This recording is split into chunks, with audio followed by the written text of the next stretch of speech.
बल्ले का तो खिलवाड़ हो रहा है। बल्ला अगर सिर्फ एक सियासी जमात का निशान है तो ले लो, बल्ला अगर सिर्फ कैंडिडेट्स का निशान है तो ले लो, बल्ला लेकिन कैंडिडेट का नहीं निशान, पीटीआई का निशान नहीं, बल्ला निशान है हर उस अनपढ़ वोटर का जो 20 नामों में से अपने कैंडिडेट का नाम बीच में नहीं निकाल सकता और उस पर मोहर लगा सकता। और हमारे यहाँ 70% नाखानगी है।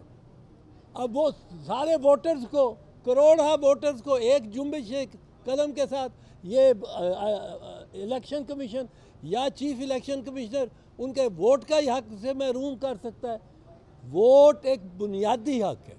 और बीबी शहीद के केस में 1988 में उन्होंने लिखा ये जो निशान है इसको भी उसके साथ बुनियादी हक बनाया कि ये पार्टी का बुनियादी हक है। क्योंकि देखें, ये अमेरिका में, बरतानिया में, यूरोप में ये कोई निशान नहीं होते, कैंडिडेट्स के नाम लिखे होते हैं बैलेट पेपर पे कैंडिडेट्स के सब के नाम होते हैं। वो हर कोई पढ़ा लिखा है, वो जेम्स जॉनसन पढ़ता है, अपने कैंडिडेट का नाम उस पर स्टैम्प कर देता है। पर ये जो बांग्लादेश है, भारत है, पाकिस्तान है, यहाँ निशानात लगा। अब तीर के निशान पे जिसने पीपल्स पार्टी को वोट करना है उसने वो नहीं पढ़ सकता नाम कि इसके नाम क्या है, बाकियों के नाम। वो निशान जो है उस बुनियादी हक जो वोटर का है, उस वोटर का वोट करने का जो हक है, वो ये बल्ला या तीर या शेर ये उसको रिप्रेजेंट करते हैं।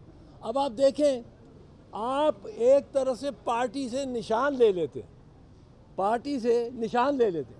अब पार्टी तो तितर बितर एक लिहाज से हो गई, सारे इंडिपेंडेंट हो जाएं तो किसी का निशान इधर घोड़े का निशान है, साथ वाली हल्के में उसी पार्टी के का निशान जो है वो ये टैंक हो या वो जीप हो या कार हो, ये नहीं हो सकता। ये आपने पार्टी को ही ख़त्म कर दिया, सांस दबा दिया।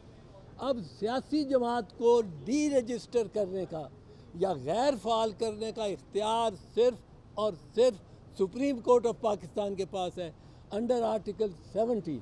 और वो भी पूरी कार्रवाई उस पर करनी होती, पूरी वहाँ वो शहादतें पेश करेंगे, गवाह पेश होंगे, जिरा होगी।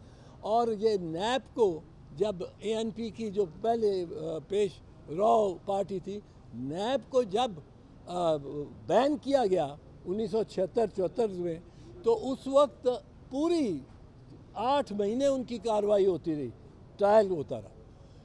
फिर वोटर का मेरा नाम कोई चाहता है कि निकाल दे वोट से, अब उसके लिए कानून है, उसके लिए पूरी इंक्वायरी, पूरा ट्रायल होता है। मेरा नाम नहीं निकाल सकते, एक बंदे का एक वोटर का नाम लिस्ट से आपने फहरिस्त से निकालना है, आपको उसको नोटिस देना पड़ेगा, आपको उसको जवाब उससे तलबी होगी। फिर जो इल्ज़ाम लगा रहा है कि ये नाम गलत है, ये वोटर तो मर चुका है, इसका नाम चल रहा है, उसको शहादतें पेश करनी पड़ेगी। उधर से मैं शहादतें पेश कर रहा हूँगा, जिरा होगी, और फिर नाम एक कटेगा। और ये करोड़ा नाम, ये हो ही नहीं सकता। पेशावर हाई कोर्ट ने जो पहला फैसला किया था, मियाँ खेल साहब का जो फैसला था, बेहतरीन फैसला था। वो फैसला ऐसा था जो आइन के मुताबिक है, जो वोटर्स, वरना ये मजलूम अनपढ़ जिसको सबसे ज़्यादा ज़रूरत है कि वोट डाले और अपनी आवाज़ मुजतमा करके एक दिन, 5 साल में एक दिन, और ये तो पता नहीं कितने साल लगाने वाले लोग हैं, एक दिन 5 साल में उसको मिलता है कि वो अपना जाके अपनी राय दे। वो ये चीफ इलेक्शन कमिश्नर और या इलेक्शन कमीशन ले ले, ये हरगिज़ नहीं हो सकता। ये हरगिज़ बहुत बड़ा डाका होगा, क्योंकि आप महरूम कर रहे हैं करोड़ा वोटर्स को उस हक से जो वोटिंग का हक है, और जो वो इस्तेमाल ही सिंबल के ज़रिए हो सकता है। क्योंकि अगर आप देखते हैं पोलिंग स्टेशन पे एक जाती है बूढ़ी औरत जा रही है अंदर वोट डालने, वो कहती जाती है पुत्र मैं बिलावल नू वोट पाना है, मैं बिलावल नू वोट पाना, पुत्र मैं नवाज शरीफ नू या मरियम नू पाना, पुत्र मैं कप्तान नू पाना है, मैं खिलाड़ी नू, मेरा मेरा निशान है ही वो दसदा मां ए जिथे निशान लगा होवे बल्ले दा या तीर दा या शेर दा उत्थे तू मोर ला दे, वो मोर ला के आ जाती, ਉਹਦਾ वोट हो जाता है। How can you take away the franchise, and this is defranchising an indefinite number of people in millions। आप किस तरह उनको डिसफ्रेंचाइज नहीं, वो उनकी मर्जी है, वो तो पार्टी की मर्जी। पार्टी के होते हुए अगर पार्टी डिज़ोल्व नहीं होती, पार्टी को डिज़ोल्व नहीं ये कर सकते, तो पार्टी का हक है उस निशान पे।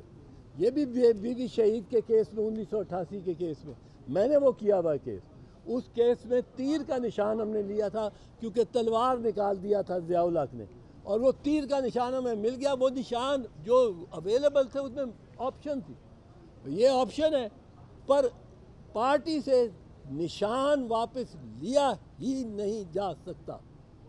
ये करोड़ आप वोट जो उसको पड़ने हैं पार्टी को, उनको डिसएनफ्रेंचाइज करने का के मुतरादफ है, और ये डिसएनफ्रेंचाइजमेंट नहीं हो सकती।